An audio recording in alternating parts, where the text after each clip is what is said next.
Hi, I'm Matilda.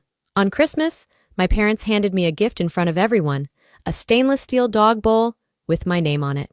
They all laughed. I smiled too, but that was the last time I did. 3 days later, they got an eviction notice in the mail. What happened in between? Well, it wasn't just the bowl. It was everything leading up to it. The silence, the erasure, the way they made me feel like a ghost in my own family. 3 nights before Christmas, I got a text from my mother at 11:08 p.m. Not a call, not even a voicemail. A text. Dinner starts at 6. Don't be late this time. No, how are you? No, hope you're coming. Just an order stamped with impatience. Like I was late to some meeting she didn't want to schedule in the first place. I stared at the message, lying there in bed in my small apartment on the south side of Austin, and felt a familiar thud in my chest. That dull throb of being expected but never wanted. I didn't respond. Just set the phone down beside me and let the quiet press in. 3 days later, I drove the 3 hours to San Antonio. It was Christmas night. The streets were nearly empty except for a few other cars with trunks full of wrapped gifts and drivers rehearsing polite smiles. I pulled into the same driveway I had walked up for over 3 decades. It looked the same. Too many lights on the front porch, an inflatable Santa sagging from one side, and a wreath so big it covered half the doorbell. My father never knew how to decorate with restraint. No one came to greet me, not even Max, the family's golden retriever. I let myself in, brushing the chill off my coat, and walked straight into the hum of laughter, clinking glasses, and oven heat thick with cinnamon and wine. "There you are," my mother said, glancing over her shoulder as she poured a drink for a guest. Then she turned away. That was it. Meanwhile, Max barked happily as my sister Marjorie scooped him up in her arms, cooing, "There's my handsome boy." He got kisses, belly rubs, and even a special biscuit. I got a quick glance and a turned back. No one asked where I'd been. No one offered to take my coat. The Christmas card framed in the hallway had a group shot of everyone from Thanksgiving, except me. A snowflake banner dangled above it, and on the entry table was a festive chalkboard that read, "Welcome home, family." Underneath it, in glitter marker, were the names Walter, Marjorie, Max, not mine. Dinner passed like it always did. Loud voices talking over one another. My father telling the same story he always told about driving to Big Bend in the 80s. Marjorie showing off her new internship with some media company in LA. Walter's fiancée bragging about her Peloton milestones. Nobody asked me anything. I sipped water, ate slowly, pretended my silence was preference, not exclusion. Then came the gifts.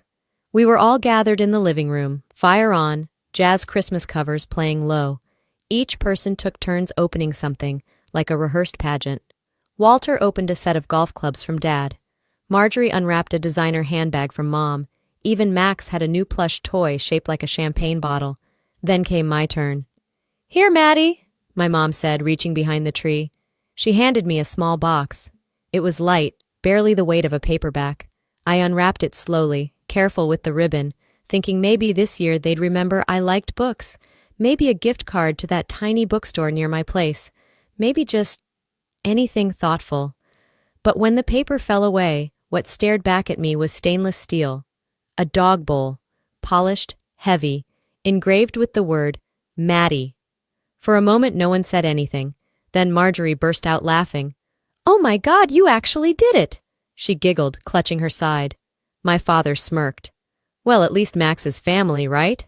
Someone coughed to cover a chuckle. Another took a sip of wine too loudly. I just looked at the bowl in my lap, the name etched in block letters like some sick joke. I looked at it so hard my eyes blurred, but I refused to blink. "Wait," Marjorie said, wiping tears from her eyes. "We figured Max shouldn't be the only one without a dish." She looked proud, triumphant even. I nodded once, put the bowl back in its box, closed the lid, and smiled. It wasn't wide. It wasn't angry. Just a sliver of something cold. "Thank you," I said. Then I stood up, walked into the kitchen, refilled my glass with wine I brought myself. No one followed. I stood at the counter, staring out the window into the backyard I used to run around in barefoot. The patio lights were flickering. A wind chime sang in the dark. No one noticed I was gone. No one cared. But I did. That was the moment I knew. This wasn't a joke. It was a message, and I'd been hearing it all my life. They handed me chips and soda like I was 12 and happy just to be included. It wasn't a joke. It never was. A week before Christmas, a group text lit up my phone while I was heating leftovers. Mom titled it, Holiday Meal Plans. No greeting, just a list. Marjorie got the roast turkey. Of course she did. She knows her way around a kitchen, Carmela added, as if anyone ever questioned it. Elroy, the golden son, was in charge of wine. That imported stuff you brought last year was a hit. My mom would handle dessert and decor naturally. Then came mine. Maddie, just grab chips and soda, nothing fancy. Marjorie chimed in seconds later. Yeah, you're chill and low maintenance. It fits. Fits. Like I was a puzzle piece tossed in after the picture was already formed. I stared at my screen until the backlight dimmed. I didn't reply. Didn't ask if they wanted any specific flavors. I knew it didn't matter. They'd already decided I wasn't a main ingredient. Just filler. Christmas night, when I walked into the dining room, the table was glowing under that ridiculous crystal chandelier. Candles lit, fancy folded napkins, real silverware, gold-rimmed plates. My mother's idea of class. Every chair was filled. Walter and his fiancée Marjorie and her on-again boyfriend. My aunt and uncle from Dallas. Even Max had a cushion by the fire. There was no place left for me. Oh, Carmela said flatly, looking up from pouring champagne. We figured you'd want to sit near Max. She nodded toward the side coffee table. It had a paper napkin and a flimsy plastic cup already placed on it. Walter chuckled. He misses you when you're not around. The only open seat was a bar stool with one wobbly leg. I set my bag of chips on the side table, next to the soda I had picked up earlier. Store brand, like they'd asked. It was the kind you grab last minute because you know no one will notice. I sat down slowly, balanced myself, said nothing. Dinner went on like it always did, like I wasn't there. I heard about everyone's new ventures, Marjorie's YouTube channel gaining traction, Elroy's girlfriend possibly pregnant, my dad's latest renovation project. No one asked about my work. No one mentioned the art class I'd started teaching. Not even when Marjorie showed a slideshow of her trip to Colorado and skipped right past the photo I knew I had taken. I looked at my plastic cup. It had started to sweat, tiny droplets trailing down onto the flimsy napkin. I picked it up and held it for a moment, just so it wouldn't stain the table. I remembered another gathering years ago, my cousin's graduation.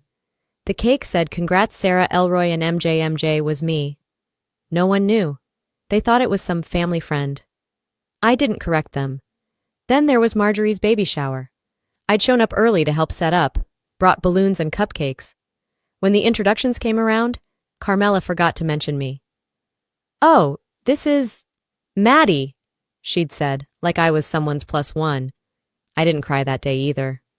I watched the room. Laughter bounced from wall to wall, skipping over me like I was furniture. And yet, none of it was surprising. Not anymore. That realization didn't sting, not like it used to. It was something colder, duller, a slow, sinking awareness that this wasn't a rough night or a one-off mistake. It was structure, routine, a system I'd been slotted into long before I had the words to describe it. I ate in silence, my back to them, chewing quietly so no one would notice I was still there. When dessert came out, coconut cream pie, Carmela's favorite, Max got the first bite. They let him lick the whipped cream straight off the fork. No one asked if I wanted a slice. I stared at the fireplace, letting the orange glow blur my vision. Maybe if I stayed still enough, they'd forget I existed altogether. And a part of me hoped they would. Because when people exclude you long enough, you stop hoping for space and start shrinking yourself to fit into theirs. I stayed seated long after the plates were cleared, the laughter fading into the clatter of dishes and the hum of reruns from the living room TV. The pie was gone. So were the polite conversations. And still, no one asked me anything. Not even if I'd made it home all right the night I got caught in a thunderstorm driving back from a funeral. No one even seemed to remember I'd gone. I slowly stood up, stretched my legs, and made my way to the hallway to get a bit of air. The walls were lined with the same family photos from years past, some faded, some updated, But the one thing they all had in common? I wasn't in any of them. As I walked back toward the living room, Marjorie clapped her hands like a kindergarten teacher calling for attention. Okay, before anyone passes out from too much sugar, I've got a little surprise. She pulled out her phone and connected it to the smart TV. The screen lit up with a video file titled Holiday Memories. Carmela beamed. Oh, this is going to be so sweet. I sat back down, legs crossed, arms folded tight. The video started with old clips, grainy footage of snowball fights, unwrapping gifts under the tree, dancing in pajamas. The room filled with soft music and chuckles as Marjorie narrated over some parts. There's Elroy with his first bike, she laughed. And here's us playing that board game Dad always cheated at. Laughter, memories, nostalgia. But as each scene played, I waited, watched closely. Where was I? Clip after clip went by. 10, maybe 15 minutes, and still, no sign of me. Not even the back of my head. Not my voice. Not a mention. Even Max had a montage. Him wearing Santa hats, stealing cookies, napping beside the fireplace. And me? Nothing.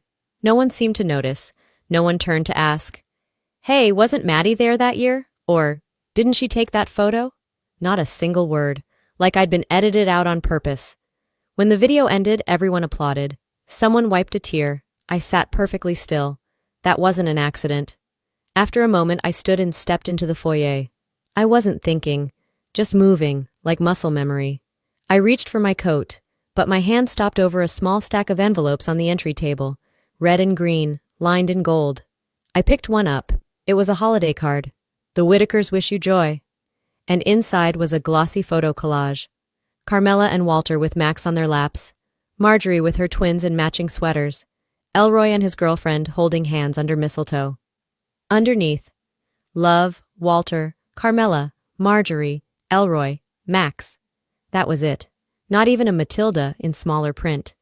I stared at it, letting the cheap perfume of the paper coating seep into my nose. Then I flipped through the rest of the stack. Dozens of cards, each stamped and ready, my name missing from every single one. I put them back, slowly, like laying flowers at a grave. Back in the hallway, I leaned against the wall and breathed in. 1, 2, 3. This wasn't about forgetting. Forgetting is when your name slips their mind during a phone call. Forgetting is leaving you out of one group photo, or missing your birthday by a day. This was design. I thought about all the ways I'd made myself smaller, skipping events so they wouldn't have to squeeze me into carpool, not correcting them when they got the name of my job wrong, staying quiet when they joked about how Maddie always does her own thing. But it wasn't a joke, was it? It was the expectation that I'd play along, laugh at myself, take up less space, and accept what I was given. Not anymore. Because there's a difference between being left out and being erased. And tonight, I finally saw the full picture. They didn't just forget me. They wanted to forget me. And now, I think I'm ready to let them. I stayed in the foyer a few seconds longer than I meant to. The warmth from the living room hadn't reached this part of the house. It was colder here, quieter, like the walls themselves were holding their breath. I stood still, listening to the hum of voices drifting from the kitchen. That's when I heard it. I hadn't planned to eavesdrop. I was on my way to get a glass of water. But Marjorie's voice sliced through the air before I could move another step. At least the dog got a bowl. She should be grateful for that. There was a pause, then Walter's chuckle. She never did know how to take a joke. They were just behind the pantry door. It wasn't even fully closed. They didn't bother to whisper, not really. It wasn't secrecy. It was dismissal.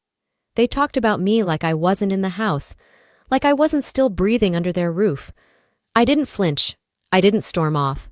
I stood there, motionless, until I heard footsteps move toward the sink and water running, safe enough to slip away unnoticed. But I wasn't unnoticed. I was invisible. I walked back into the dining room, grabbed my empty wine glass, and headed into the kitchen. The others had cleared out by then. Someone had turned on a football game in the den, and the TV was competing with Marjorie's laughter. I rinsed my glass, turned off the faucet. That's when I saw it, half buried under Carmela's pile of printed recipes, a paper crumpled and shoved aside like trash. It was an email, a confirmation receipt. Subject line, Bowl engraving confirmed gift for Maddie, as discussed. I scanned it once, twice. The product description matched the box I had opened earlier. Stainless steel, bone-shaped engraving. Maddie. There were no apologies, no playful disclaimers like hope this doesn't offend her or just a silly gag. Just confirmation. Payment processed, shipping address confirmed, and Carmela's name on the billing line. So it wasn't Marjorie's idea alone. It was group sanctioned. My mother had agreed, paid for it, called it a gift. I folded the paper in half, then again, tucked it into my coat pocket like it was evidence. Because in a way, it was. I didn't feel rage. Not then. Rage takes energy. I felt something closer to ice. I made my way to the guest bathroom. The mirror above the sink was too clean, too bright. I leaned in. My eyeliner had smudged under my eyes, giving me a bruised look. My hair was frizzing from the dry air, but I didn't look broken. Just alert. I washed my hands slowly, dried them with the towel Carmela had embroidered, "Bless this mess" on. I looked at my own face, as if I were someone else, someone I had just met. You heard it. You saw it. Now decide what to do with it. I didn't cry. Not because I was strong, but because there was nothing left to mourn in that moment. The grief had already passed through. Now came something else, not revenge, not yet, but the idea of a line, finally drawn. I left the bathroom, passed by the hallway photo frames again. Still no me. Just smiling faces lined up like ornaments, each one posed perfectly, curated. I rejoined the others, sat quietly near the back of the room, watching as Carmela refilled wine glasses and Marjorie handed out second servings of pie. No one noticed I was back, and I didn't offer a single word. Let them think I was done. I had only just begun. I stayed in the foyer a few seconds longer than I meant to. The warmth from the living room hadn't reached this part of the house. It was colder here, quieter, like the walls themselves were holding their breath. From across the entryway, the tree twinkled in golds and reds. A few stray ribbons hung loosely on branches, and one ornament had tilted from its hook, a ceramic angel with a chipped wing.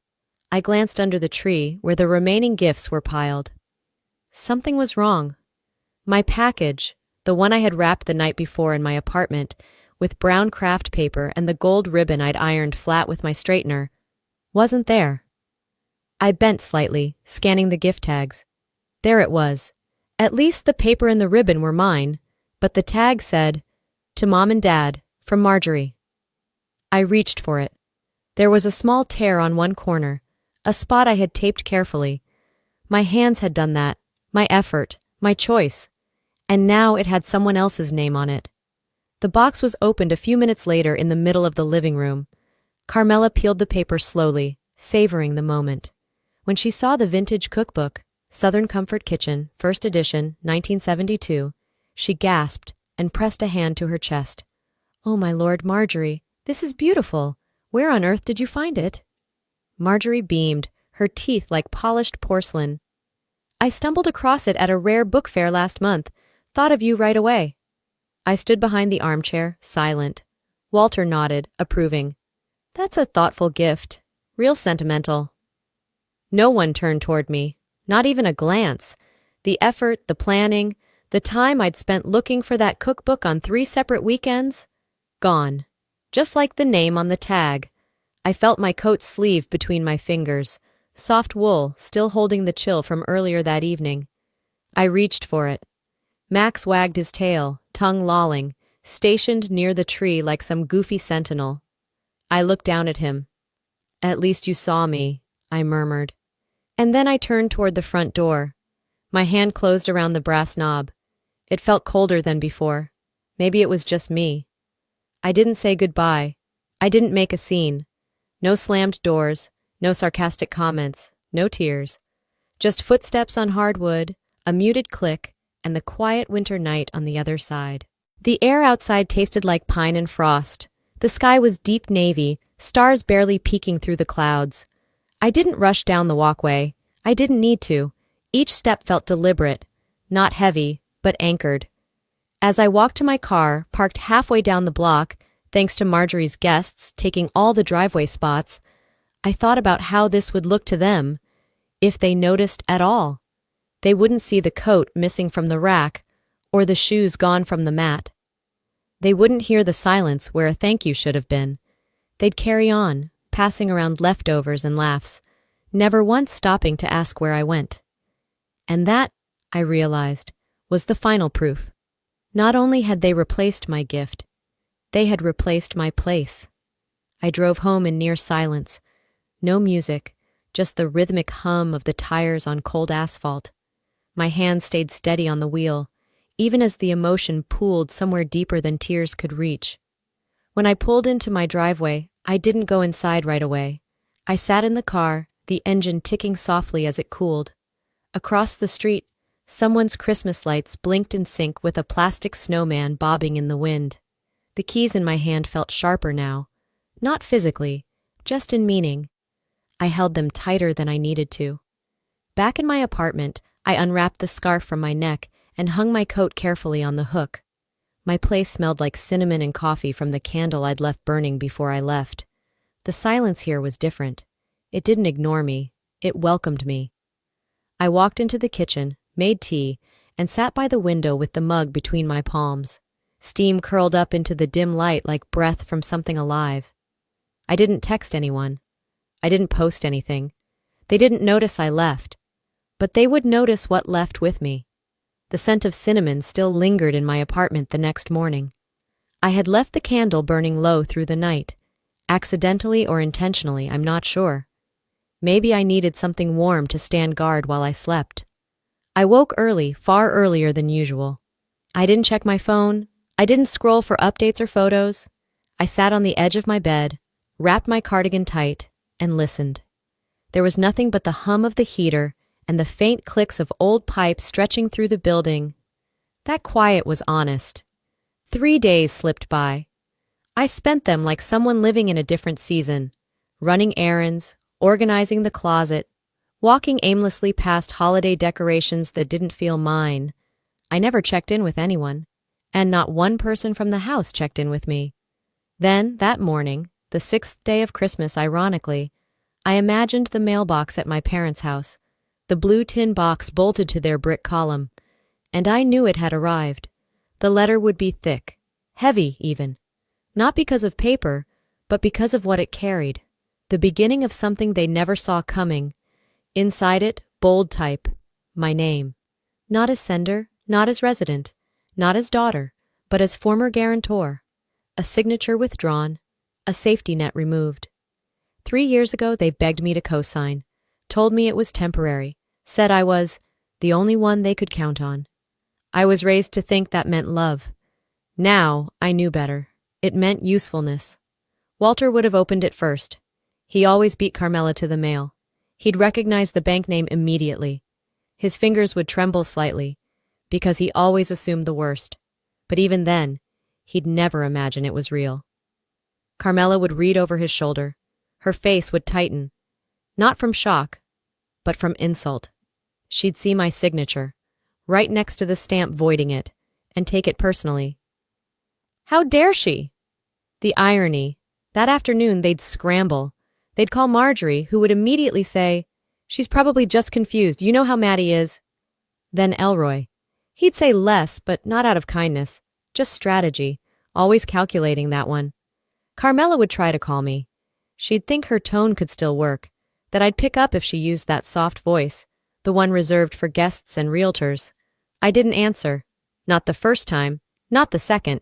Instead, I sent an email. Short. Attached was a PDF, scanned, notarized, legally binding. Withdrawal of financial co-responsibility, dated nearly a month prior to Christmas. There it was in black and white. No more signature, no more obligations. No more me, no text, no explanations, no room for argument. They had always taught me that family meant sacrifice, but they'd never bothered to ask who was always doing the sacrificing. That night, I pulled a throw blanket over my knees and sat with a book open in my lap. I wasn't reading. I was thinking. A memory unfolded, quiet but sharp.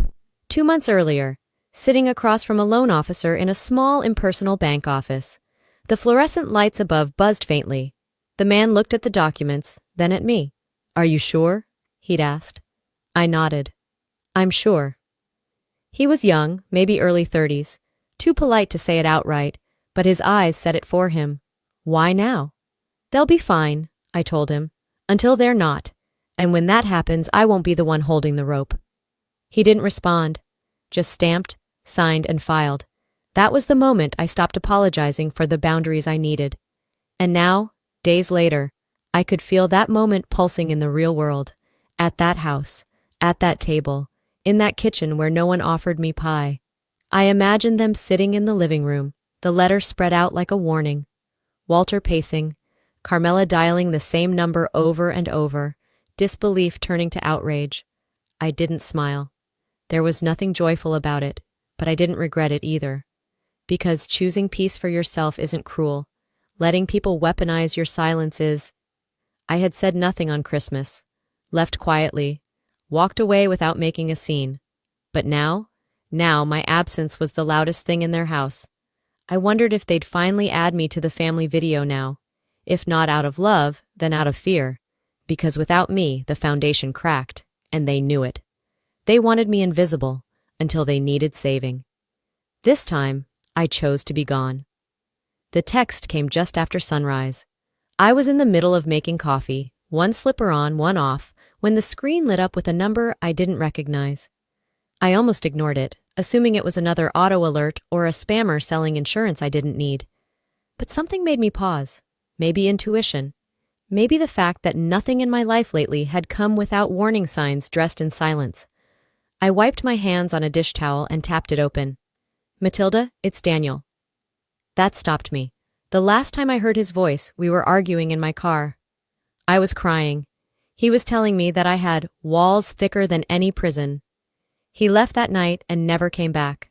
Now, 2 years of silence gone in a sentence. I need to tell you something, the next message read. Your mom reached out to me. I sat down on the kitchen stool slowly, heart thudding. Not from affection, not from nostalgia, but something colder. Anticipation. Dread. The missing piece you didn't want but knew was coming. She called before Christmas, said she was worried about you, asked if I'd noticed anything off, like if you'd pushed me away for a reason, said she was trying to understand what made you so distant with family. My stomach clenched. That wasn't concern, that was reconnaissance. She made me feel like I needed to protect you, he added. From yourself. I stared at the screen, fingers tightening around the mug still warm in my hand. The same woman who couldn't bother to include me in a family photo had picked up the phone to dig through my past. She had reached into the wreckage of a relationship she never even acknowledged when I was in it, and now she wanted to frame it like a symptom, like I was the broken thing that kept others away. And Daniel, God help him, played along. I didn't reply. I didn't know what to say that wouldn't explode through the screen. Instead, I stood up, walked to the living room, tried to breathe. The next hit didn't wait long. That evening, a friend from college, Lauren, called after seeing something on social media, a New Year's party photo, a video actually. She wasn't even there, Lauren told me, voice sharp with secondhand anger. But someone brought you up in a group chat. One of Marjorie's friends said, "Isn't she the one who eats from a dog bowl now?" I closed my eyes. She didn't say anything? I asked. She laughed, Lauren whispered. They all did. Your mother was in the background. She didn't stop them either.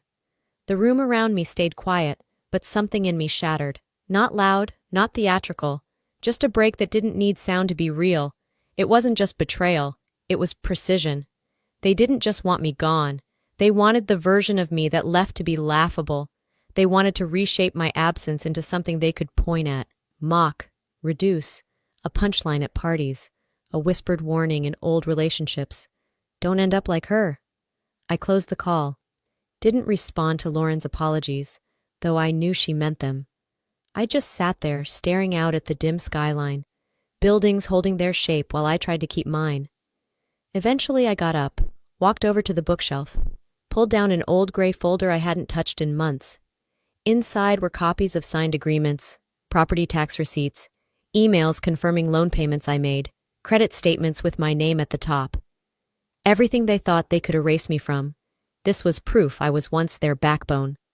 I scanned through page after page, eyes dry. Then I opened my laptop and started uploading them into a secure drive I labeled simply, "Just in case." They wanted to destroy what was left of my name. Maybe it was time they lost theirs. I wasn't raised to destroy, but they built me for war. The message came through while I was sorting laundry, mundane, rhythmic, a task that grounded me after everything. It was a forwarded photo from a cousin I hadn't spoken to in months. No caption, just the image. It was their living room. The same living room where we'd open presents every Christmas. The mantel was decorated in gold garland, stockings hung in descending order of age. In the center, perched above the fireplace, was a new family photo in a wooden frame. They were all there. Marjorie with her 2 sons, Elroy and his fiancée, Walter and Carmela, sitting with matching Santa mugs. And Max, front and center, wearing the scarf I left behind. My spot, the far right corner where I'd stood every year, was gone. Not just cropped, not left empty, replaced. I stared at that photo longer than I should have, not out of sadness anymore, but because I couldn't decide what stung more.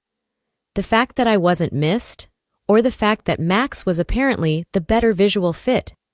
There's something profoundly strange about watching your own erasure be commemorated and framed like an achievement. It wasn't just a statement, it was a celebration. I saved the photo to my phone. I didn't reply. Instead, I went to my desk, pulled open the bottom drawer, and took out a manila folder I hadn't touched in months. I had kept it not out of spite, but because some part of me had always known. It held more than documents. It held memory no one could rewrite. I spread everything across the desk, property tax bills with my payment records, emails with the bank confirming the mortgage adjustment, a scanned letter from their attorney, one they'd sent me in panic 3 years ago, begging for help, and the invoice from the electrician, paid in full under my name, when the power nearly got cut in the middle of winter. All in my handwriting, all signed, all filed. They hadn't just forgotten me, they had buried what I had done, hidden the fact that I was the reason the house stood at all. The irony wasn't lost on me, especially not now, knowing they were standing on a foundation I had secured while hanging stockings for a dog in my scarf. I typed a single-page document. It was simple, factual, unapologetic. The foundation held because of me. It crumbles without me. Signed, Matilda. I printed it, slipped it into an envelope with no return address, and drove to the nearest mailbox under a gray sky that didn't care about drama. No explosive confrontation, no doorstep speech, just ink, truth, and silence. On the way home, I stopped by a cafe and got a black coffee. I didn't bring my laptop. I didn't check messages. I just sat at the window watching the world carry on. When I returned to my apartment, I lit a new candle, something pine-scented, clean. I left the door unlocked for a moment, let the cold air flow in, and then slowly closed it behind me. Inside, I was still. Not angry, not even triumphant. Just free. They needed a daughter when the bills piled up, when their messes got too big, when they needed a signature without questions. But when the party came, when the camera turned on, when the spotlight was passed, they handed it to the dog. That's not family. That's theater. And I was done being cast in a silent role. I stood by the window, mug warming my hands. The skyline of Austin blinked quietly. Somewhere, kids were laughing downstairs. A car started. Life continued. It was the first time in years I didn't feel like I had to prove anything to anyone in that house. I didn't have to shout. I didn't have to fight. I just had to step away. And by doing so, let them face what they built, without me. You don't have to burn the house down to leave it behind. You just have to stop holding it up. The heater in room 215 buzzed like it was dying. Carmela lay flat on the motel bed, staring at a brown water stain spreading across the ceiling tiles like a slow infection. Walter was fumbling with the TV remote, tapping it against his palm like that would magically bring the screen to life. It didn't. Max had claimed the foot of the bed, curled up with a loud sigh, snuggled into a towel that once served as a bath mat. His bowl sat next to the door, filled with crushed ice from the hallway machine. Their things, 2 duffel bags and a box taped shut with duct tape lined the base of the wall like silent witnesses to a life downsized. Neither of them spoke. They hadn't, really, since the letter arrived. Walter had read it first. He didn't tell Carmela for 2 hours. Just stood there by the mailbox, rereading the single sentence. The foundation held because of me. It crumbles without me. Signed, Matilda. Now, here they were, reduced to a borrowed room, plastic sheets, and a dog who never once asked questions. Carmela shifted her gaze toward the nightstand, where her phone blinked red. A voicemail. She hadn't opened it yet. Back in Austin, I sat on the edge of my bed, phone in hand. The notification was new, but the number wasn't. My thumb hovered over it for a second, then I tapped play. Her voice came through, hushed, clipped by static. We didn't know how far you'd go. We thought you still cared. That was it. No apology, no acknowledgement. Just the same guilt-colored plea dressed up as confusion. I let the silence stretch after the recording ended. My thumb didn't move to delete it. Not yet. Some things are meant to be heard, not answered. I set the phone down, stood up, and moved to the kitchen. I poured cereal into a bowl, not a plastic one, not chipped, not left from a hand-me-down set. A real ceramic bowl I bought for myself.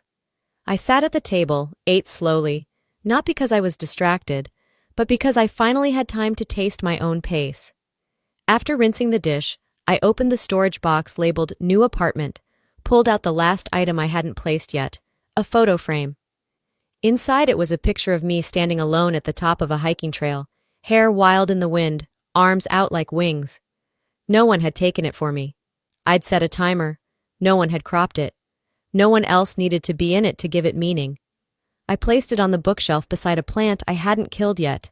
It stood straight and small, just like me. Then I lit a candle. Lavender this time. I didn't think about Christmas, or the bowl, or Max. I just watched the wax melt slow and steady. The flame didn't flicker. They used to say I was the emotional one, the dramatic one, the one who made everything too big. But really, all I had ever done was stop being useful. Family, real family, isn't who shows up when they need a signature. It's who remembers you when you're not in the room. They never needed a daughter. They needed a failsafe. And when that failsafe pulled the plug, they didn't collapse because I walked away. They collapsed because they never learned to stand on their own. I don't regret sending the letter. I don't regret the silence. What I grieved wasn't the house or the holidays or the photo frames. It was the version of me that kept waiting for something they never intended to give. Acceptance. Belonging. Love without a receipt. I was never asking to be everything. Just something. Turns out, that was already too much. I blew out the candle before bed, climbed under the blanket, let the quiet hold me like it had hands. They were sleeping in a motel with cracks in the walls and rust in the sink. I was here, whole, peaceful, home. You can lose everything they called home and still come home to yourself. Looking back, I didn't walk away because I stopped loving them. I walked away because I finally started loving myself. Sometimes, the hardest part isn't leaving. It's realizing you were never really seen to begin with, and deciding that your worth no longer depends on someone else's inability to recognize it. Families don't always break in loud, dramatic ways. Often they just quietly let you go, long before you ever leave. But healing? Healing begins the moment you stop asking for a seat at someone else's table and start building one of your own. So, if you're watching this and you've ever felt like the forgotten one, the quiet one, the one who always kept the peace at your own expense, I want you to hear this. You are not invisible, you are not disposable, and you don't have to earn the love that should have been given freely. This was my story. But maybe, in some way, it's yours too. What about you? Have you ever had to walk away from people who claim to love you, but only when it suited them? How did you find peace in that decision? Let me know in the comments. If this story moved you, even just a little, drop a 1 below or tell me where you're watching from. And hey, if it didn't connect, I'd still love to hear why. Your voice matters here. And if you'd like to hear more real stories like this, stories that dig deep, hurt a little, but maybe heal something too, make sure you subscribe to the channel and turn on notifications. I've got more to share. Because sometimes the strongest thing you can do is simply choose yourself.